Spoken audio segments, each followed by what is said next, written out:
Satan peut nous accuser lorsque nous n'avons pas compris donc la justification. Allons rapidement dans Zacharie 3, verset 1. Et il est écrit, il me fit voir Josué, le souverain sacrificateur, debout devant l'ange de l'Éternel. Et Satan qui se tenait à sa droite pour l'accuser. Voici un souverain sacrificateur appelé Josué. Il est devant le trône. Qu'est-ce qui a permis à Satan de se présenter là? Il ne faut pas attaquer Satan, il ne faut pas brimer Satan pour rien. Il ne peut plus monter au ciel aujourd'hui. Et de loin, il dit à Dieu, les enfants là sont des menteurs. Quand ils commettent le bêtise, il dit c'est moi. Qu'est-ce qui a fait que là, écoutez, là où le souverain sacrificateur, là où tu tiens là, qu'est-ce qui a permis à Satan de rentrer pas pour venir accuser Josué, le souverain sacrificateur? Il faut bien réfléchir. Qu'est-ce qui a permis qu'il a pu franchir le sang de l'agneau, le sang de tout, alors que au temps de Moïse, quand il a mis le sang là, l'ange de la mort n'a pas pu franchir. Mais pourquoi avec Josué ici là, Satan est venu et a franchi, venu s'arrêter pour accuser Josué devant Dieu lui-même? Qu'est-ce qui a fait ça?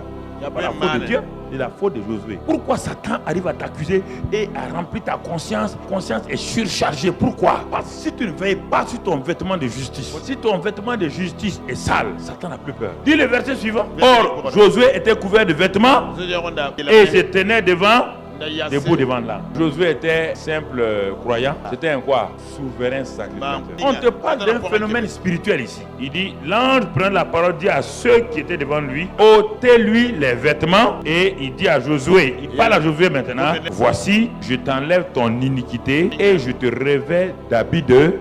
Si vous suivez ça, Josué, le souverain sacrificateur, n'étant plus accusé, ayant revêtu ses habits de fête, tout de suite là, il a impacté ceux qui étaient là pour œuvrer dans le ministère. Autour du souverain sacrificateur, Dieu maintenant se tourne vers les collaborateurs de Josué. Il dit Zorobabel, est-ce que cette montagne-là, on peut la faire bouger? Il dit cette montagne-là ne peut se déplacer, ce n'est pas par la force, ni par la puissance, mais par mon esprit. En ce temps, le Saint-Esprit est devenu libre. Dans l'église, tu peux bloquer tout le monde à cause du fait que tu ne prends pas soin du revêtement de justice. Tu dois veiller sur ton vêtement de justification. Tu dois veiller sur ça régulièrement. Quand c'est souillé, tu confesses ton péché rapidement. Sinon, tu ne peux rien contre Satan quand c'est pas confessé.